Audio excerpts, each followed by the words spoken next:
لبیک لبیک لبیک یا رسول اللہ، تاجدار ختم نبوت، زندہ باد زندہ باد زندہ باد۔ اقبال رحمۃ اللہ علیہ فرماتے ہیں کہ ایک زمانہ پرست پیر اپنے بیٹے سے کہنے لگا کہ بیٹا میری ایک بات پلے باندھ لو کہ جو وقت کے نمرود ہیں نا، تم نے ان کے ساتھ یاری لگا کے رکھنی ہے۔ تو بیٹا کہنے لگا کہ جب میں وقت کے نمرودوں سے یاری لگاؤں گا تو مجھے پھر لوگوں کا سامنا کرنا پڑے گا، جو ہمارے ماننے والے ہیں وہ کہیں گے کہ انہوں نے تو نمرود کے ساتھ یاری لگا لی۔ تو اس نے اگلا ارباؤ سے یہ بتایا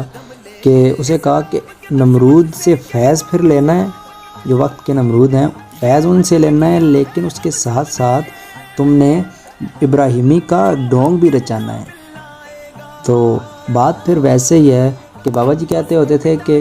پھر انہوں نے یہی کہنا ہوتا ہے کہ وہ جی ہمارے حضرت صاحب جو ہیں وہ بہت بڑے ناموس رسالت کے مجاہد ہیں، اور وقت کے حکمرانوں کے ساتھ وہ بیٹھتے ہیں، جو بھی حکومت آتی ہے وہ ان کے ساتھ مل کر بیٹھ جاتے ہیں، اور پھر کہتے ہیں جی ہم بڑے ناموس رسالت کے محافظ ہیں۔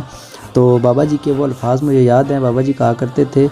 کہ یہ تب کہاں تھے جب ہم فیض آباد بیٹھے رہے، جب ہم اتنی زیادہ قربانیاں دی گئیں، جب اتنے زیادہ شہید دیے گئے ختم نبوت پہ، تو تب یہ حضور کی ناموس کے بارے میں بولنے تک تیار نہیں تھے، اس حکومت کے خلاف بھی انہوں نے بات تک نہ کی۔